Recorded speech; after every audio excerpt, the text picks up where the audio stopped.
Hi friends, అందరికీ మీరు చూస్తుంది హేమలత అగ్రికల్చర్ అండ్ లాగ్స్. ఇంకో ఈ చెల్లె వాళ్ళ ఇంటికి అయితే వచ్చిన. ఇంత మునుపు వచ్చిన నేను, మా బావ వాళ్ళు, మా అక్క, మేమందరం కలిసి వచ్చినాం ఇక్కడికైతే. అప్పుడైతే వీళ్ళ అమ్మకు బాగాలేదన్నమాట.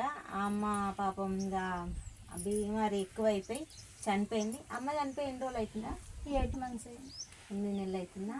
8 నెలలు అవుతుందంట. ఇప్పుడు నీకేమైంది? నాకు కాలుకి గడ్డలైన హాస్పిటల్కి పోతే షుగర్ వచ్చిందని, ఇన్ఫెక్షన్ అవుతుందని మొత్తం నుంచి ఆడికి కట్ చేసి గడ్డలు తీసేసినాక తగ్గుతుందని ఇంటికి పంపించారు. ఇక మళ్ళీ కొన్ని రోజులకి ఆయాసం, 2 రోజులకే ఆయాసం అది ఇది అయ్యేసరికి మళ్ళీ హాస్పిటల్కి పోయేసరికి గుండెకి నీరు వచ్చిందన్నారు. అయ్యో, గుండెకి నీరు వచ్చిందని ఇంజక్షన్లు పెట్టి తీసేసిన మళ్ళీ కొన్ని రోజులకి యూరిన్ బంద్ అయింది. యూరిన్ బంద్ అయ్యి మొత్తం వాపు వస్తుంది. అంటే షుగర్ ఉందన్నారా? షుగర్ ఉంది, ఎక్కువ ఉందంటనా? షుగర్ ఏమి ఎక్కువ ఉంటుంది. ఇంజక్షన్ వేసుకుంటున్నా, ఇన్సులిన్స్ రాసిరు. ఇన్సులిన్ వేసుకొని అన్నం తినకుండా ఇట్లా వాసేసరికి తిన్న బుద్ధి అట్లా మొత్తం డౌన్ అయిపోతుంది. అది ఇప్పుడు బాధ అవుతుందా నీకేమన్నా? మొత్తం బాడీ మొత్తం వాసి నడవలేకపోతున్నా, నిలవలే ఆయాసం. కాలుకి అక్కడ గడ్డలు అయినాయంట. గడ్డలు మొత్తం తీసేసేసరికి ఇట్లా పైకి లేపారు. ఇట్లా ఇగో ఈ పరిస్థితి అయితే ఇట్లా అయింది.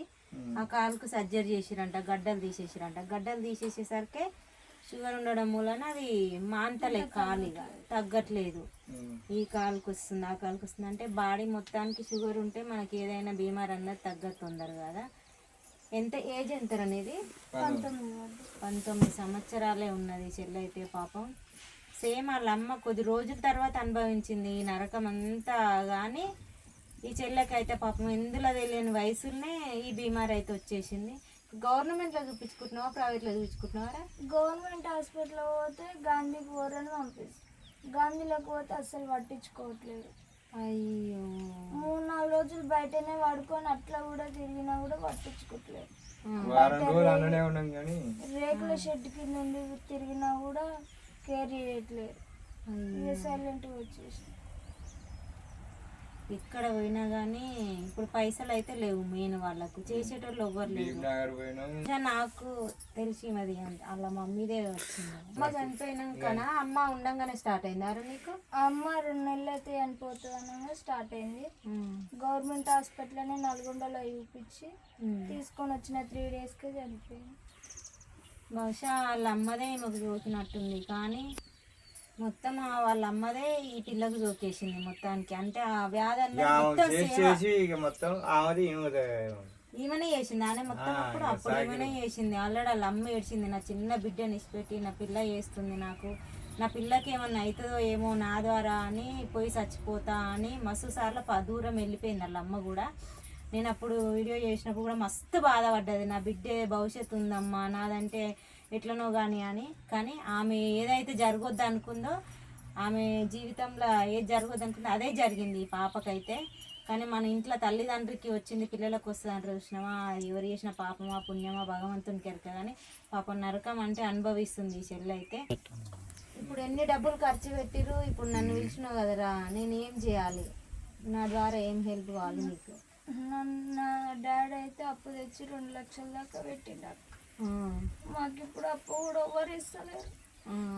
హాస్పిటల్కి టాబ్లెట్లకు కూడా ఇబ్బంది అవుతుంది. నా వల్ల డాడీ కూడా పనికి పోవట్లేదు, చూసుకోనికి ఎవరు లేరు అనేసి. ఎవరన్నా తోసిన సాయం చేస్తారని మిమ్మల్ని పిలిపించుకున్నాం. అందుకని మీ దగ్గరకు పాపం తీసుకుపోయి 2 లక్షలు అప్పు చేసిండంట వాళ్ళ డాడీ అయితే. ఇంకా తీసుకుపోతే ఇక హాస్పిటల్లో పోతే మెడిసిన్కి దేనికైనా డబ్బులు కావాలి అంటే ఒక్క పైసలు అంట ఎవ్వరూ ఇస్తలేరు. తను ఏం చేస్తలే, ఇంట్లోనే ఉంటుండు. ఇప్పుడు ఈమెను చూసుకుంటే ఇప్పుడు ఈ పెద్దనాన్న కూడా ఏం పనికి పోతలేడు, ఇంట్లోనే ఉంటుండు. ఇక అసలు ఏం చేస్తారు, తినడానికి కూడా వెళ్ళని పరిస్థితి అయిపోయింది ఇప్పుడైతే. కనీసం ఆ పిల్లకి ఇంత వేసుకోవాలి, ఆయన ఇంత తినాలి అంటే కూడా అది కూడా లేకుండా అయిందని నా దగ్గరకు అయితే వచ్చారు. కానీ చాలా అంటే చాలా బాధ అనిపిస్తుంది. ఈ ఏజ్లో ఇట్లాంటిది ఎవరికి రావద్దు, అసలు రావద్దు జీవితంలో ఎవ్వరికి. ఎందుకంటే సట్న పోయింది వేరుంటుంది, కానీ జీవితంలో నరకం అనుభవిస్తూ ఆ పిల్లని చూసుకుంటూ ఇన్ని రోజులు భార్యను చూసుకుంటూ మళ్ళీ ఇప్పుడు ఈ పిల్లని చూసుకుంటా అంటే పాపం ఈ పెద్ద ఆయన చాలా అంటే చాలా బాధపడుతున్నాడు. నరకం అన్నది ఏందో పాపం చూస్తున్నాడు. అది ఇక ఎట్లా నాకైతే ఏం మాట్లాడాలన్నా కూడా నాకు అర్థం కావట్లేదు ఈ ఏజ్లో ఇట్లా వచ్చేసరికి. అయితే మీకు తోచిన సాయం ఎవరైనా సరే, మన 9 లక్షల మంది ఉన్నారు కదా, 9 లక్షల మందిలో ఒక్కొక్క రూపాయి వేసినా ఆ చెల్లకి ఎంతో కొంత ఆసరా అవుతుంది.